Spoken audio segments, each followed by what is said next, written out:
Muy buenos días, queridos hermanos. Les invito a ver en el libro de los Salmos 3 ciertamente. Dice el capítulo 39, y los versículos 4 al 7, dice: hazme saber, Jehová, mi fin, y cuánta sea la medida de mis días. Sepa yo cuán frágil soy. Aquí diste a mis días término corto, y mi edad es como nada delante de ti. Ciertamente es completa vanidad todo hombre que vive. Ciertamente como una sombra es el hombre. Ciertamente en vano se afana, amontona riquezas y no sabe quién las recogerá. Y ahora, Señor, ¿qué esperaré?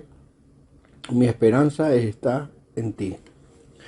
Dios presenta aquí el carácter transitorio de la existencia del hombre. Lo hace con una alerta en el camino de la vida, para que el hombre se tome un descanso de todo lo que lo envuelve, de todo por lo que se afana. Es decir, tomarse un breve descanso de todo aquello que le hace olvidarse de Dios. El hombre debe saber que es una criatura frágil, que es sumamente corta la medida de sus días, que todo el término de sus días es como nada delante del Señor. Dios tiene interés en cada uno de nosotros porque quiere bendecirnos. Dios anhela que cada uno de nosotros se dé cuenta que necesita de Él, y con este deseo pone delante del hombre o de cada uno de nosotros estos 3 ciertamente. Tiene la autoridad de Dios en esto ciertamente. En las Escrituras Dios habla, y lo hace buscando pacientemente al hombre. Es la palabra solemne del Señor.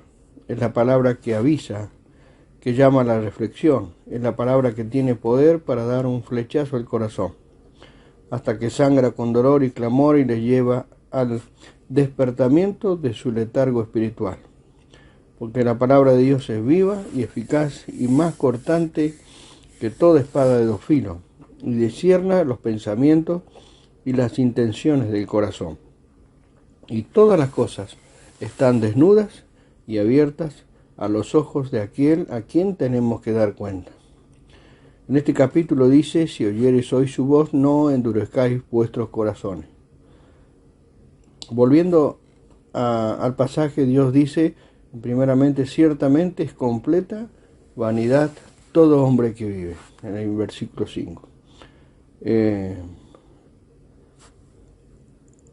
La vanidad nos habla de lo que es pasajero, ilusorio, que carece de solidez, de firmeza, de fundamento. En poco tiempo en esta vida deberíamos estar ocupados solo en lo que es eterno.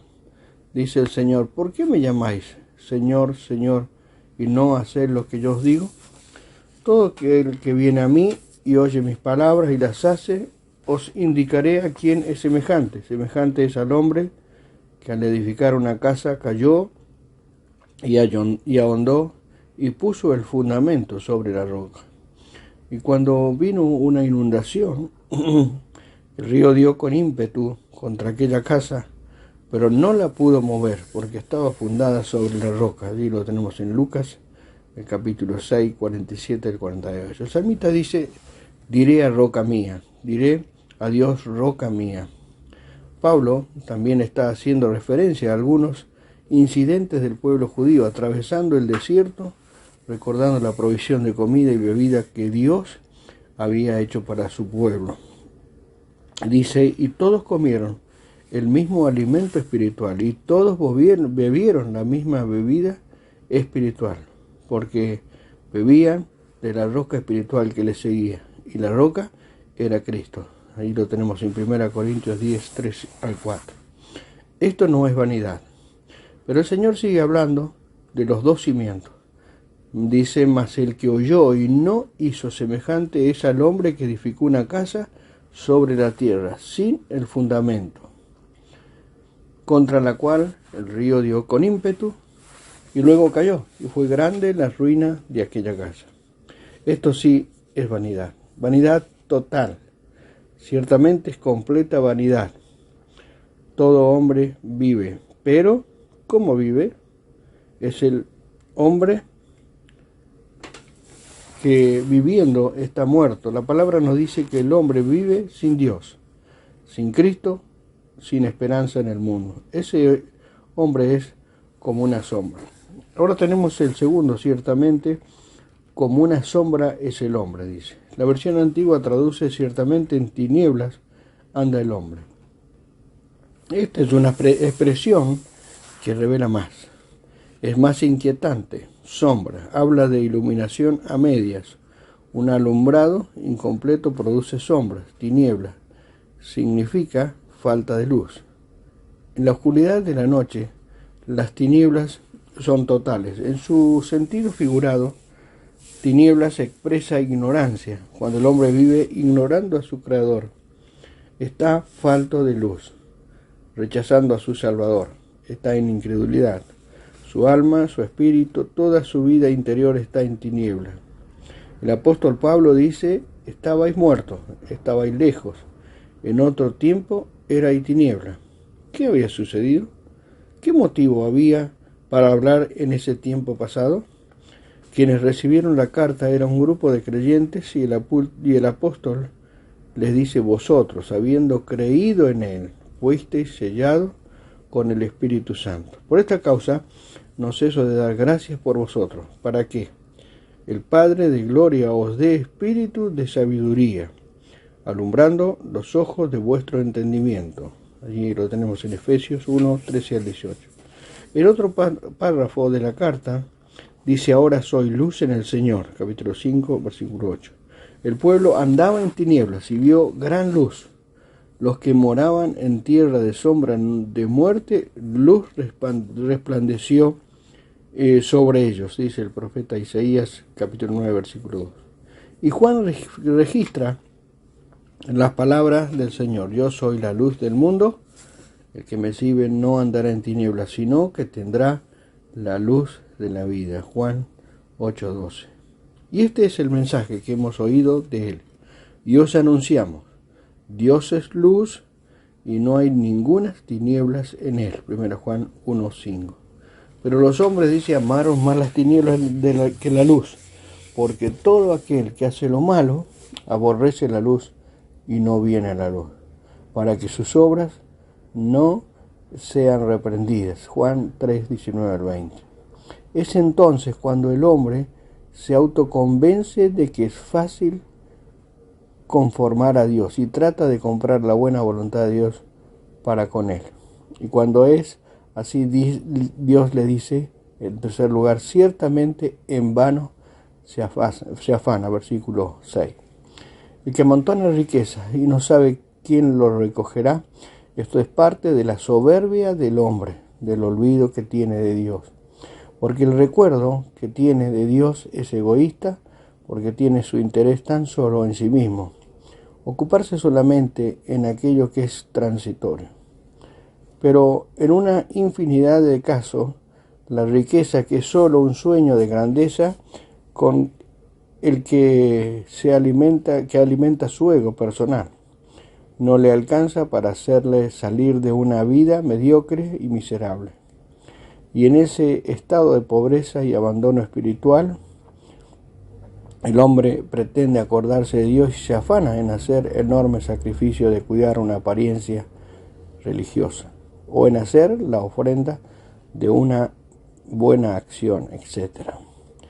Estas son las riquezas con las que aspira a ganar el favor de Dios. El hombre que vive en su vanidad, que camina en tinieblas, todo cuanto intenta en su afán hipócrita de acercarse a Dios es el resultado de engañarse a sí mismo, y lo único que logra es defraudar a su propia alma. El Señor dice, el que me halle hallará la vida y alcanzará el favor de Dios, mas el que peca contra mí defrauda su alma.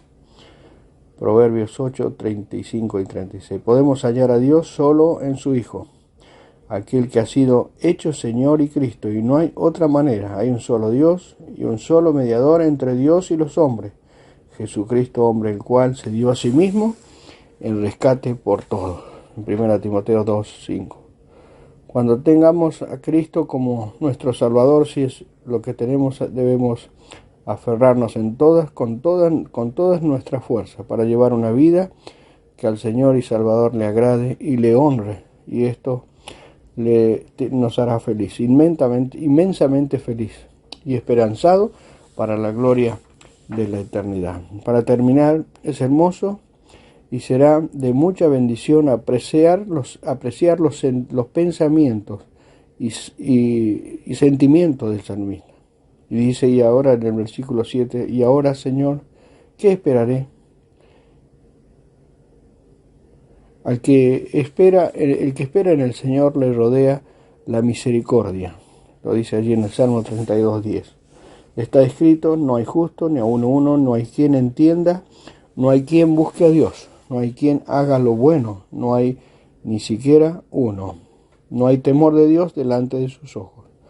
Todos se desviaron a una, se hicieron inútiles. Lo tenemos en Romanos 3:10 y el versículo 12 y 18. Líbrame, el versículo 8 dice del Salmo, de todas mis transgresiones. Un pecado confesado y perdonado. Si decimos que no tenemos pecados, nos engañamos a nosotros mismos y la verdad no está en nosotros. Si confesamos nuestros pecados, Él es fiel y justo para limpiarnos de toda maldad, y la sangre de su Hijo nos limpia de todo pecado. Para vencer a Satanás no debemos plantarle cara, sino correr con afán, escapando de su espada, pues jamás lo venceremos, sino por huir, querido hermano. Y cuanto más corremos, más le venceremos aquel engaño que puede hacernos caer. Que el Señor bendiga su palabra y que estos pensamientos nos ayuden cada día a aferrarnos más a su palabra, encontrando su voluntad, que es buena, agradable y perfecta. Que el Señor les bendiga.